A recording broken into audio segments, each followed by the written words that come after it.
Assalamualaikum warahmatullahi wabarakatuh. Alhamdulillahirabbil alamin. Puji syukur kehadirat Allah Subhanahu wa taala yang masih memberikan kita kesempatan dan juga kesehatan untuk mengikuti pelajaran pada hari ini.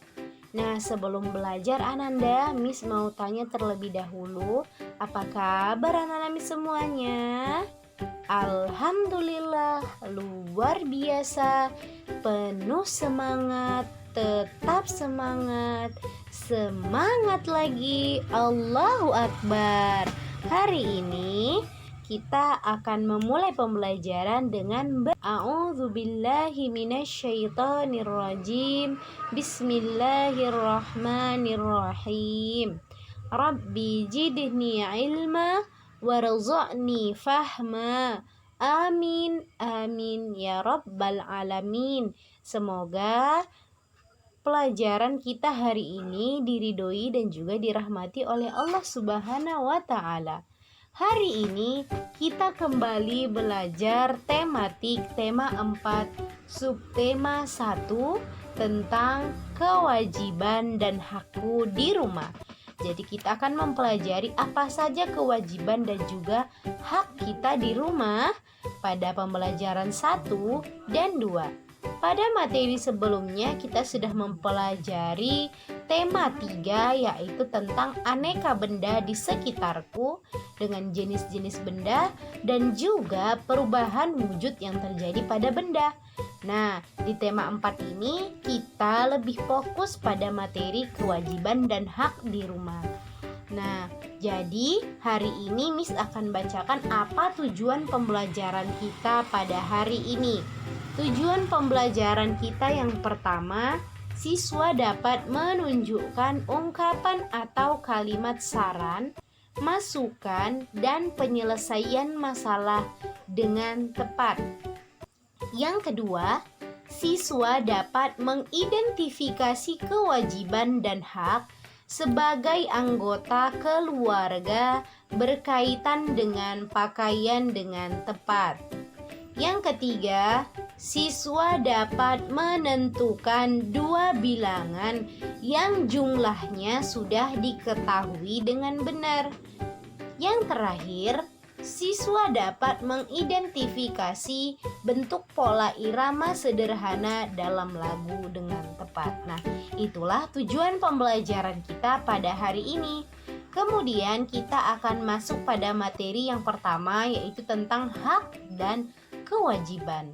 Nah, Ananda, kira-kira tahu tidak apa itu hak dan apa itu kewajiban? Ada yang tahu? Nah, mari kita pelajari ya, biar Ananda tahu apa itu hak dan kewajiban.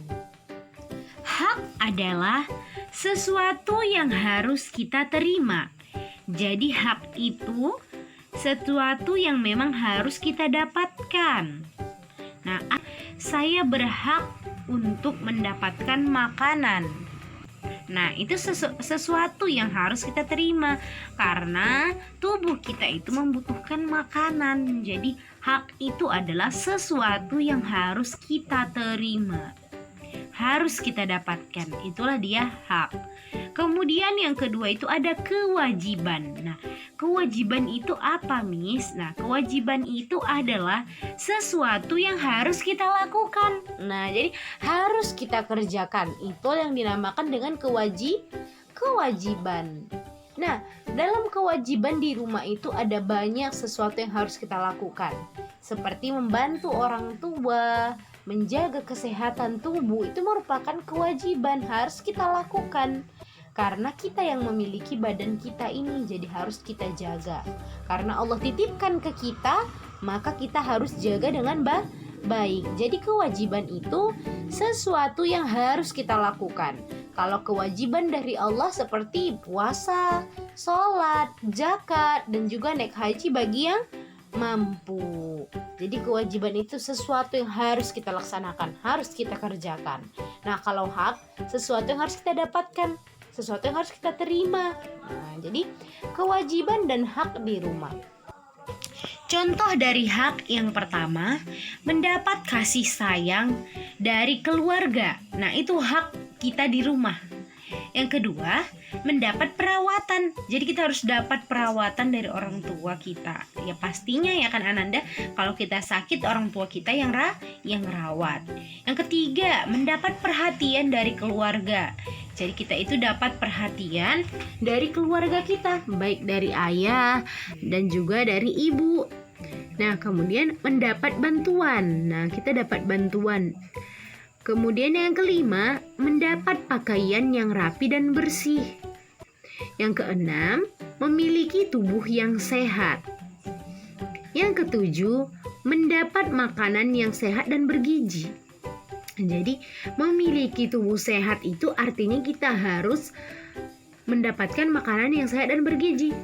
Nah, terus yang terakhir itu yang kedelapan, tinggal di rumah yang nyaman. Itu adalah hak atas diri kita sendiri. Kemudian ada kewajiban. Nah, kewajiban itu contohnya itu yang pertama adalah menyayangi keluarga. Jadi kita harus melakukan hal ini, harus kita laksanakan, bahwasanya kita harus sayang sama keluarga, baik sama adik, kakak, ayah dan juga ibu. Nah, harus saling menyayangi. Kemudian yang kedua ada mendoakan keluarga. Jadi kewajiban kita itu adalah selalu mendoakan ayah, ibu, keluarga kita harus kita doakan. Nah, ketika kita selesai sholat, kita berdoa untuk keluarga kita. Kemudian yang ketiga itu berterima kasih kepada keluarga. Jadi segala sesuatu yang sudah diberikan oleh keluarga kepada kita, maka kita harus berterima kasih. Kemudian ada kewajiban melindungi tubuh. Jadi kita harus melindungi tubuh kita dari penyakit-penyakit yang menyerang dengan cara berolahraga, makan yang sehat, dan juga tidurnya yang teratur. Kemudian yang terakhir, menjaga kesehatan tubuh.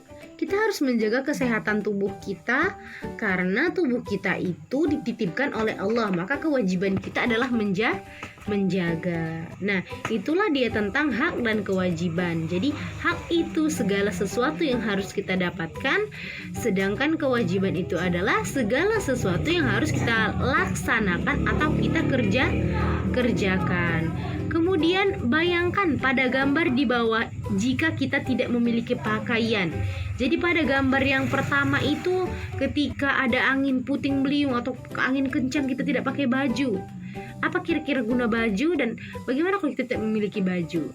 Jadi baju ini bisa jadi pelindung kita. Kalau misalnya kedinginan ketika angin kencang, kalau dengan pakaian kita bisa nyaman. Kemudian pada hujan, pada panas matahari, nah pada malam hari. Jadi pakaian itu bisa melindungi kita dari cuaca. Jadi pakaian itu membuat kita nyaman dan juga untuk melindungi tubuh kita dari dingin dan juga panas cuaca serta gangguan serangga. Jadi dengan pakaian kita bisa terhindar ataupun terlindungi dari panas cuaca serta dinginnya cuaca dan juga dari gangguan serangga. Semisal ada serangga yang menggigit kita, kalau kita pakai pakaian yang tebal, kemungkinan serangga tidak bisa menggigit kulit kita. Jadi itulah dia manfaat dari pakaian. Jadi ada macam-macam pakaian Ananda. Jadi pakaian yang pertama itu ada yang disebut dengan pakaian bermain. Nah, kalau kita bermain atau baju harian kita itu yang mana? Nah, baju sehari-hari kita itu yang mana, ya kan? Terus yang kedua tuh ada pakaian untuk tidur, ada pakaian untuk bermain, ada pakaian untuk tidur. Jadi kalau tidur itu pakaiannya beda. Kemudian yang ketiga itu ada pakaian seragam sekolah. Kalau kita sekolah itu pakai pakaian yang mana, seragam yang mana, gitu ya. Jangan samakan pakaian seragam sekolah kita itu dengan pakaian harian atau pakaian main, ya. Kemudian ada pakaian pesta atau undangan. Jadi pakaian itu ada pakaian pesta atau undangan. Jadi kalau kita mau undangan, mau pesta, biasanya cari baju yang meriah, ya. Nah, itulah dia macam-macam dari pakaian.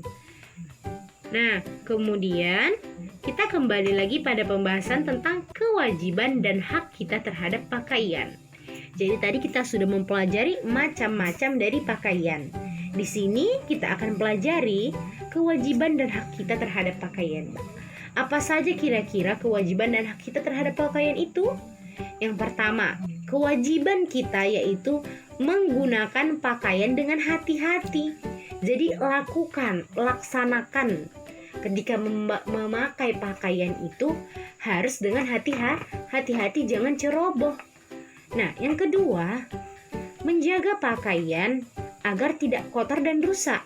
Jadi kita punya kewajiban, punya tugas untuk melaksanakan. Nah, menjaga pakaian agar tidak kotor dan rusak.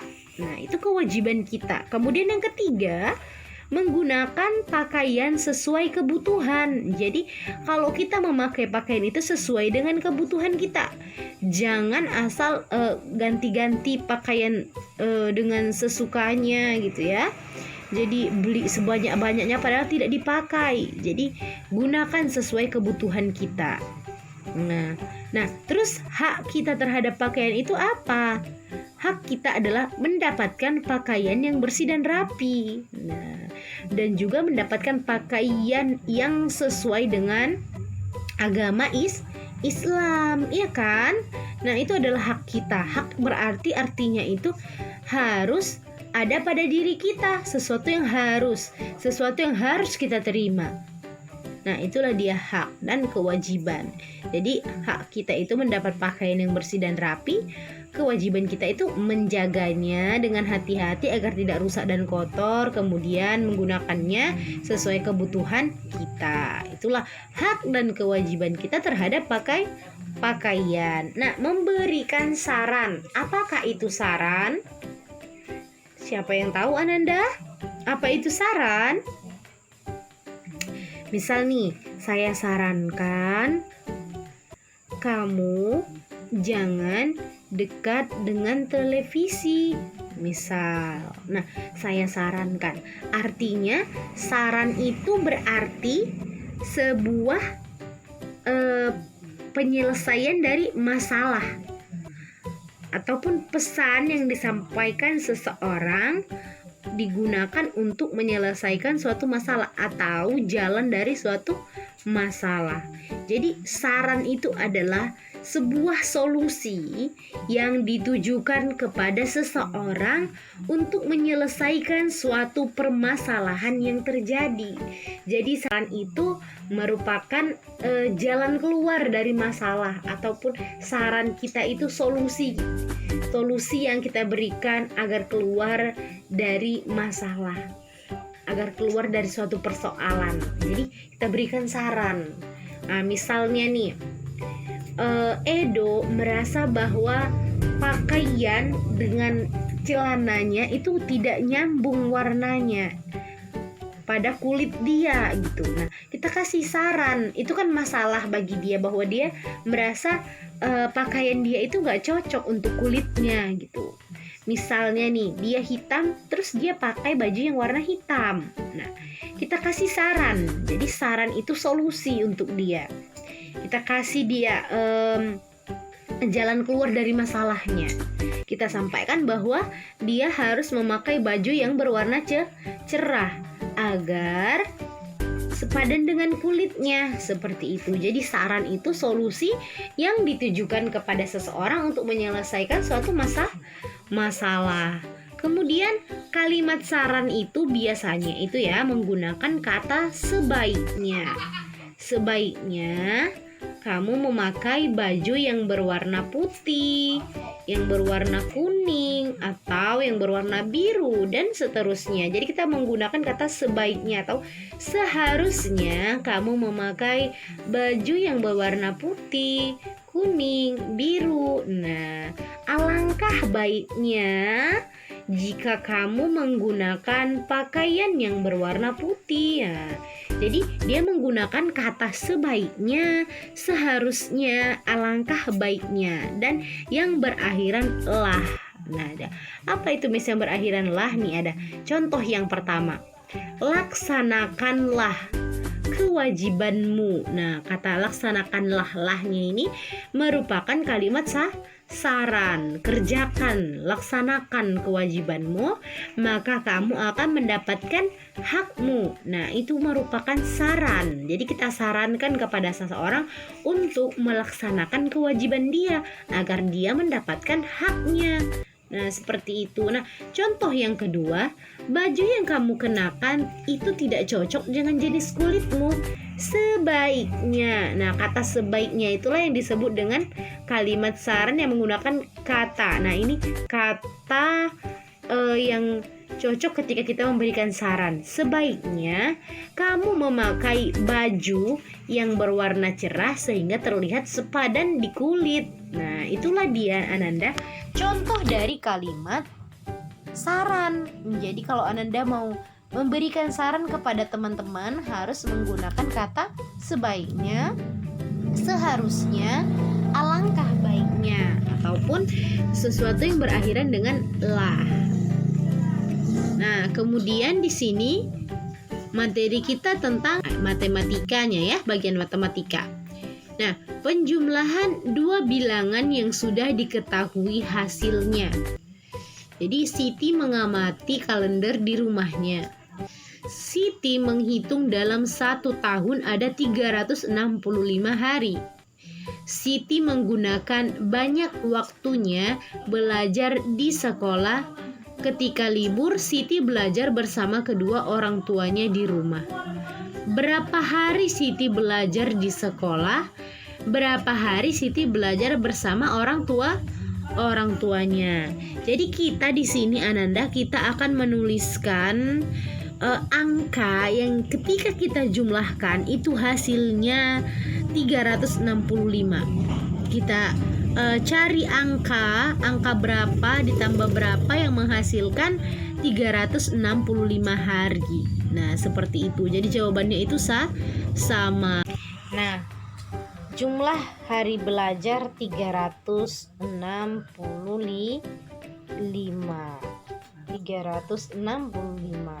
Nah, berapa tambah berapa yang menghasilkan 365? Di sini pertama, berapa Ananda? Iya, benar. 300 ditambah 65. Nah, maka hasilnya 365. Kemudian berapa lagi Ananda? Berapa tambah berapa yang menghasilkan 365? Berapa?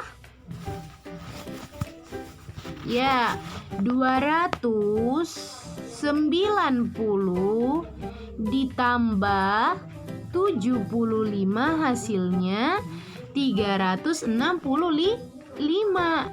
Dan seterusnya, Ananda bisa mencari angka yang ketika kita jumlahkan hasilnya itu 365. Jadi ini maksudnya itu adalah penjumlahan dua bilangan yang sudah diketahui hasilnya. Jadi di sini Ananda kan menghitung 1 tahun itu 365 hari. Nah, tugas kita itu adalah mencari angka yang ketika itu dijumlahkan itu hasilnya 365 hari. Itulah maksud dari penjumlahan dua bilangan yang sudah diketahui hasilnya. Nah, itu ya Ananda ya. Nah, kemudian kita lanjut, yaitu tentang pola irama sederhana pada lagu Jika Ibuku Tua Nanti.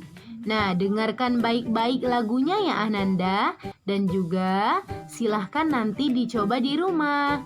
Nah, kita mulai ya, dengarkan baik-baik.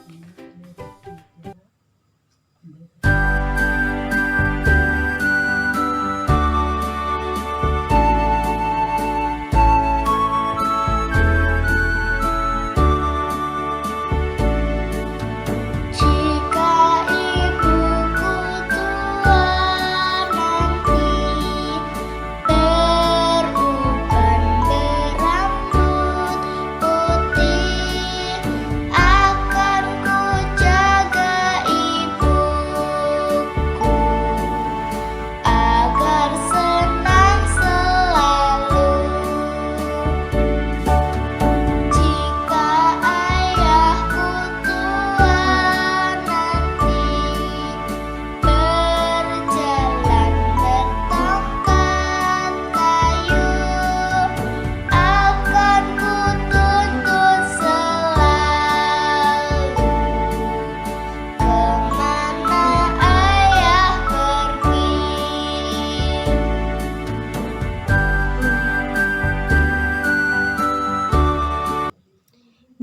terakhir, kita ada tugas. Tadi Ananda sudah mendengarkan lagu yang itu tentang ketika ayah dan ibuku tua nanti. Dan juga kita sudah mempelajari beberapa materi tentang hak dan kewajiban kita. Dan juga bagaimana hak dan kewajiban kita ketika berpakaian. Nah, di sini Ananda, tugas Ananda adalah buatlah video Ananda menyanyikan lagu Jika Ibuku Tua Nanti. Silahkan dinyanyikan, divideokan, kemudian dikirimkan ke Miss. Dan materi kita hari ini semoga Ananda pahami dan juga bisa mengerjakan tugas yang Miss berikan. Semoga kita bertemu lagi pada materi selanjutnya. Wassalamualaikum warahmatullahi wabarakatuh.